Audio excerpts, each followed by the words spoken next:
Good afternoon. I would like to thank Jean-Pierre and his staff and Chuck O'Brien for organizing this incredible meeting, and Jacques Normand for inviting me to this amazing place.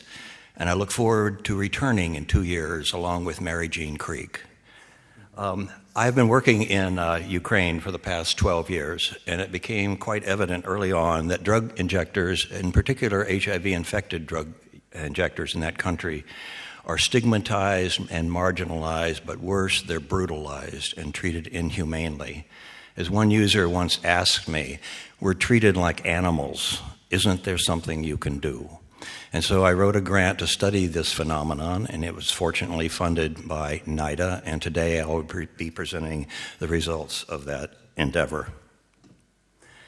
The HIV epidemic in Ukraine is quite interesting that prior to 1995, there were no reported cases. And in fact, the WHO characterized Ukraine as a low prevalence country.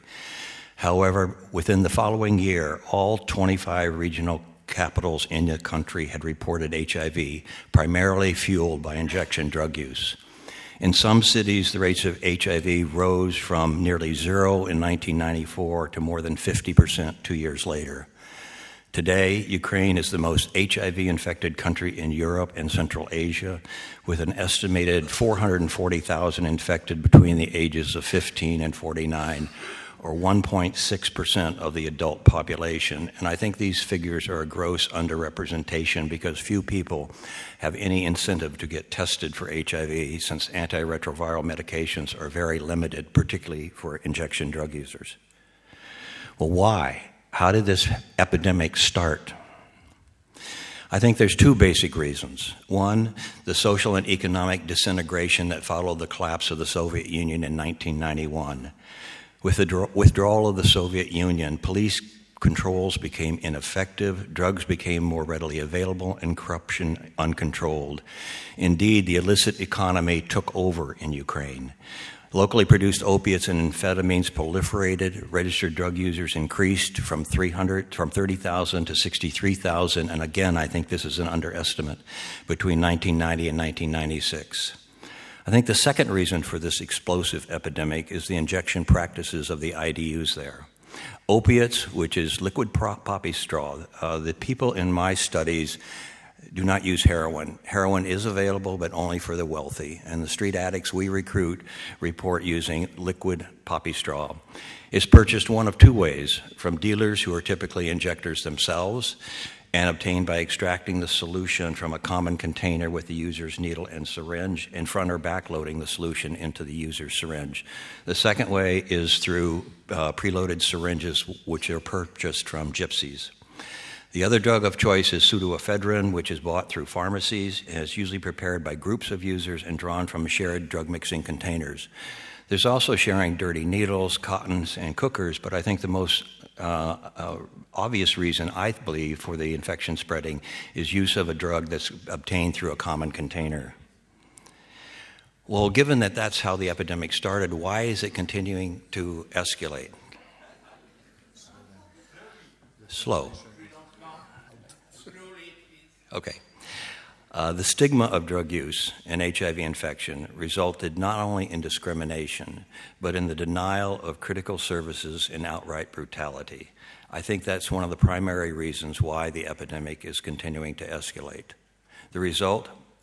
Drug injectors in Ukraine are afraid to carry clean syringes and practice safer needle hygiene, leading to hurried or rushed injections and risky injection practices. This is a picture of one of the subjects in my study. He no longer had veins that he could use to inject, and so he was injecting in his legs. There is no medical facility that he can go to. This is common in Ukraine. Drug users are not allowed to get adequate medical services. So the purpose of this study was, one, to gain an understanding of the attitudes and policies in which IDUs and HIV-infected IDUs are regarded and treated in Odessa, Ukraine, by police and members of the legal establishment, using in-depth, semi-structured interviews. Secondly, to find out the same experiences and attitudes from injection drug users themselves through focus groups with HIV-infected and non-infected IDUs and female IDU sex partners, as well as sex workers. And thirdly, then, taking some of the information we used from the qualitative phase, developing a quantitative instrument that we could use to survey 200 injection drug users. And as it turned out, and these rates are pretty consistent across the years I've been working there, of the 200 people we interviewed, 52% were HIV infected. Using survey methods, we wanted to measure the frequency to which IDUs encountered barriers and discrimination to HIV and to drug use, and to assess the extent to which HIV is related to experiencing these barriers. We used both qualitative and quantitative methods. In the qualitative phase, we conducted semi-structured interviews by teams of 2 people, 1 a Ukrainian and 2 an American. All of the semi-structured interviews were led by the Ukrainian, and of course we had a translator present. The American took notes and afterwards compared those notes with the Ukrainian to make sure they were on the same page. Tape recordings were not allowed because these were officials. And we interviewed, I'm just going to be reporting today on the interviews we had with the police and with members of the legal establishment, but we also interviewed doctors and social workers and pharmacists. Tape recording, as I said, was not allowed. While we asked different questions depending upon the group we were talking to, we had a number of core questions that we asked of everybody.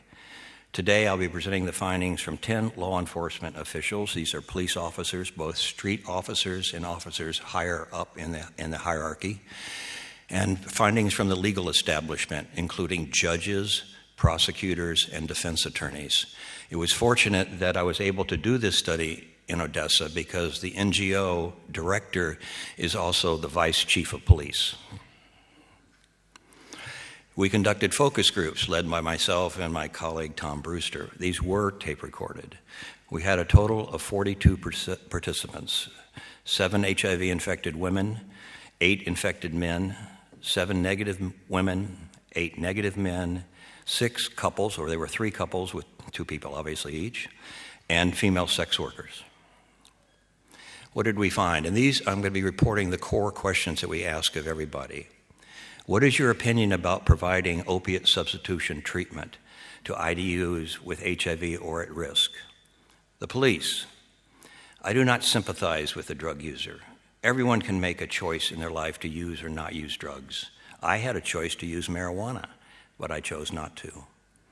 When asked about opiate substitution treatment in prisons, drug users and dealers lose their rights in prison. Officially, there are no drug users in prison because there cannot be drug use in prison. So there is no opiate substitution in treatment because there's no drug users. And from the legal establishment, treatment is too soft and too voluntary. There is not forced treatment. On the other hand, the users from focus groups said, substitution therapy is a good thing. We like it, but the programs are not well designed because drug users can't get a supply of the medicine to take home. They can't work and find time to get their daily dose. It would be better if the pharmacies gave it out. More clinics are needed. And I think a very telling quote was from another drug user. The police will oppose it because they'll lose their source of income provided by us. This is why the police are against it. We asked, some drug users have stated that they've been beaten by the police because they are drug users. Have you heard of this? The police, well, yes, sometimes. They're beaten in order to get confessions from them. Police use psychological and physical techniques for the purpose of confessions. Drug users will invent a story for 100 grivna, and the exchange rate currently is $1, 8 grivna. Addicts are liars. There are no sadistic people working in the militia who want to beat up addicts. The facts are that police beatings are greatly exaggerated. Police never beat a person for using drugs.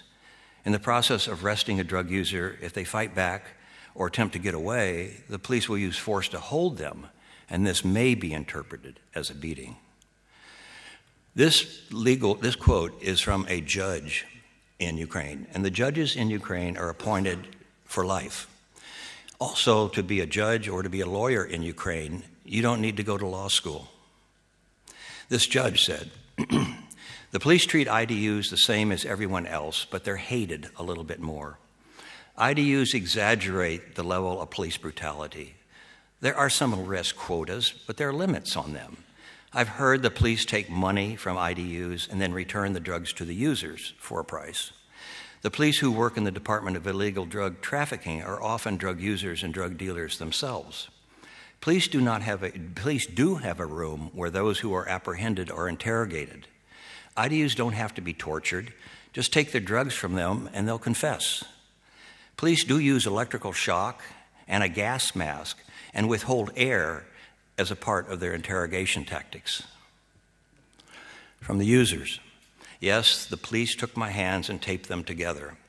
They beat me with a stick so bad I had blood in my urine. They did this because I would not talk about another drug user. Sometimes they beat people when drug users don't have any information. Users will make up an answer to stop the beating. I know someone who died from the police. After the police killed him at the station, they took and put him in a car with a syringe in his hand to make it look like an overdose. Do drug users know that they can complain about being beaten to the authorities and there will be an investigation? This is a law in the books. This legislation does not work. It makes it worse if you complain about being beaten. Police officials pass on that complaint to the street police and you get beaten much worse, so users do not report this. And this even happened to one of my outreach workers who was beaten by the police and did not want to report it. Have you ever been forced to have sex by the police? We asked this of the women. Of the 20 females in the focus groups, 65% or 13 women said yes, they've been forced to have sex by the police, and everyone had heard of it. Police violate our human rights. They abuse and humiliate us. They do not treat users as people. Police are not afraid of getting HIV when they have sex with users. Do you see any barriers that prevent IDUs with HIV or at risk of HIV from getting medical services and accessing HIV prevention programs? The police. I don't see any barriers. These people, drug users with HIV, they don't want services, and that is why they don't get them. There are no barriers. The main barrier is the drug user's lack of desire to get treatment. And from the legal system also, there are no such barriers. From the user, the police extort money from you. They will take money even if you don't have drugs. They will plant drugs on the users because they have quotas they need to fill. The dealers are in collusion with the police. The dealers tell the police when and where they'll make a sale, so the police are waiting when the IDU buys the drugs and the police arrest them. They take their drugs, they threaten the IDU, and then they sell the drugs back to them. The police hang around pharmacies and wait for users to buy needles. After the addict purchases the needles, the police follow them and take their needles, requiring that they be paid in order to get the needles back. This is how they make money. The police also work near the drug sale points. If they find new syringes, they'll force the user to pay 20 hryvnia to keep the new syringe. It happens if you have drugs too. You can pay to keep the drugs. It is impossible to defend your rights. Police often beat up users at the police station. I knew 2 people who were killed by the police. And finally, I don't want to steal, but we have to pay the police. Now from the quantitative survey. Again, 200 people participated in the survey, 52% of whom were infected. And we asked a number of questions about police activities. Have you had new syringes taken by the police? Of those who were infected, 20% answered yes, compared to only 4% who were negative. Have you been arrested for carrying syringes? 15% who were infected said yes, compared to only 7% who were negative. Have you not gone to the pharmacy because of fear of arrest? 24% of those positive said yes, compared to just 9% of those negative. Have you avoided carrying clean syringes due to fear of arrest? 15% of those infected versus 7% of those who are negative. Has the fear of police caused you to rush or hurry your injection?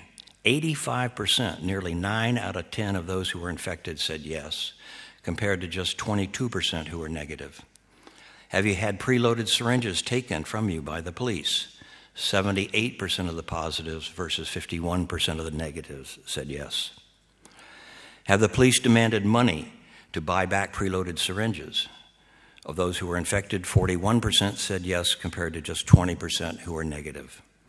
Have you been arrested after police planted drugs on you? 25% versus 10%.